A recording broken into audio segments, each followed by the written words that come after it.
Well, this is not the way I expected to spend my last night away. I knew there was a little bit of rain coming and I knew there was a possibility of a storm. I'm left here now on my own. Everyone else has packed up today. They knew the rain was coming and they thought, well, better to pack the tents up and whatever, dry than wet. I can't say I blame them. So I've packed majority up. But when I spoke to Lee before he left, he said, oh, there's supposed to be a bit of a storm coming through probably around midnight. Well, it was about 6 hours early, and I was building up the last of the wood. Big fire, big night, kick back on my own, watch the stars, listen to the footy. Next minute I'm looking across, had the time lapse going, and I thought, this doesn't look too good. Wow, geez, I tell you what, the wind front that come in with it was pretty phenomenal. I had to put the fire out pretty quick because the ground's still pretty dry. So, well, it was. It's not dry now, it's soaking. Anyway, I've got a bit of time to reflect sitting in my old caravan here, and I thought, what a fantastic time away I've had. Family, friends, we just did everything, you know, and I think when you're hunting, it's not all about hunting. You know, you can, you know, obviously you're camping, you do all your other things. We've been boating.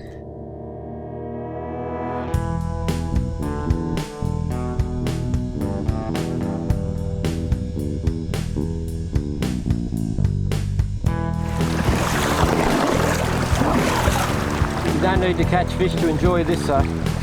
How good a catch are you? Oh, fantastic, mate. Oh, fruit and jelly. Thank you. Fishing was a bit slow, but in the end I managed to catch a half decent cod. Nice fish. Get him out of here. I should be able to. We'll go over to this bank out here, I think. Have a look at the size. He's probably pushing 70. 67, 68. I stretch it. Good fish. He's not a bad fish. That wild dog that I sailed a bullet over its back at 600 after shooting its female companion, that almost purebred dingo. Yeah, it had been seen, and we were advised of where it had been seen, so we decided to try and locate it. How you going, Gate Pitch? How'd you go? Yeah. Oh, good. This is our first challenge, get up this hill. Once we get up this hill, then we're going hunting dogs. Or dog, a dog. That one I missed. And my wife said we need to shoot the white dog, not the wong dog.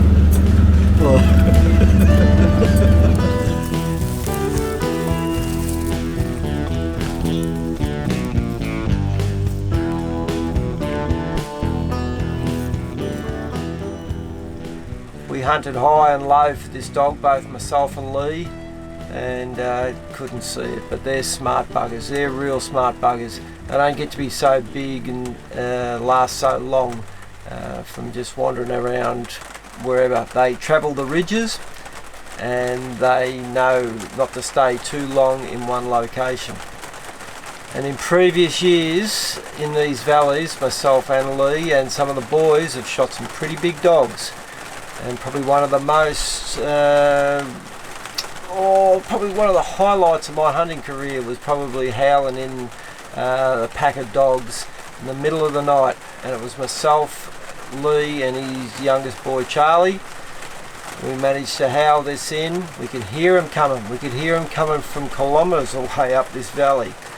And I said to Charlie, who had the spotlight, just leave the light off until I tap you on the shoulder, until we hear these dogs coming through the long grass. I said to Lee, you shoot to the left, I'll shoot to the right.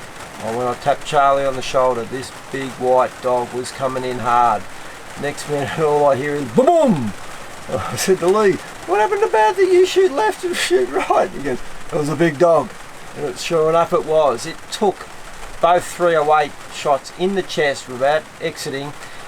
It dropped on the spot. But yeah, it was a big, big dog. I shot another one at the same night, and then another one the previous day, the next day.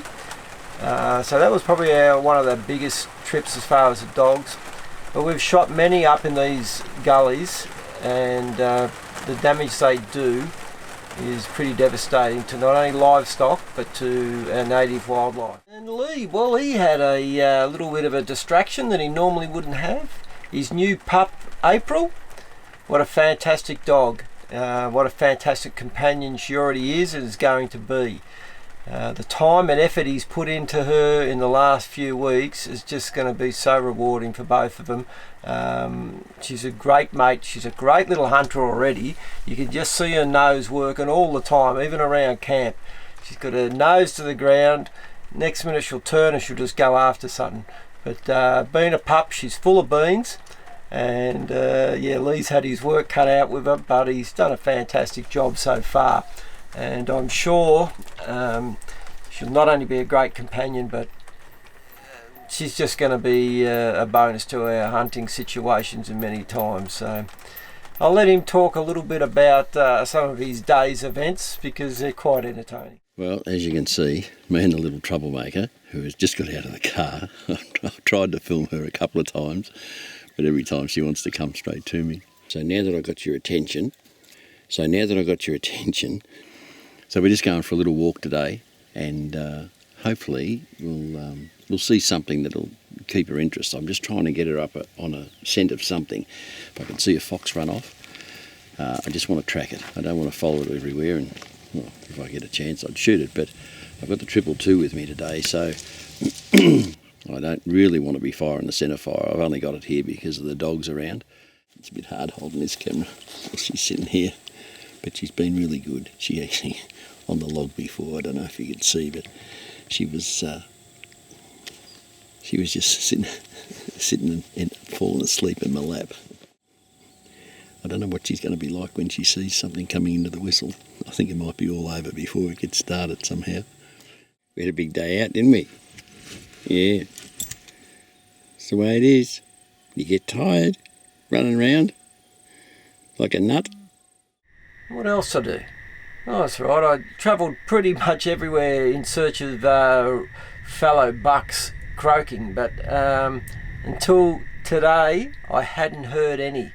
But I hiked high and low, seen plenty of sign, but no bucks in person. So, but today and yesterday actually, the boys Ian and Paul, we hunted in probably one of the biggest dust storms that I've ever done, and the wind was phenomenal, but it actually worked in our favour.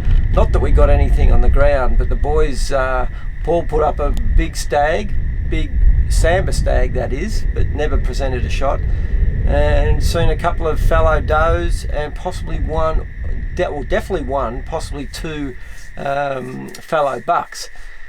So this morning, myself and Paul decided to go back in and see if we could find that fallow buck. And where I was, up high, I didn't hear any, but Paul had him croaking all around him. He's just croaked again. He's definitely in this gully, just to my right. Alright, I'll pack up now. I'll be down there in 5-10 minutes. Worries, mate. And he said, oh, come down here, mate, come down here, we'll get a bit of video. Well, I probably didn't help him. As I was driving down, it was pretty steep and whatever, and next minute he's face to face with a fallow buck. How you travelling, brother? Big drop. Paulie's just had a little bit of an experience. How close was he, mate? 60 metres. And what happened? Equipment failure? Equipment failure. He must have a dodgy round or something. Didn't chamber. But we're not giving up yet.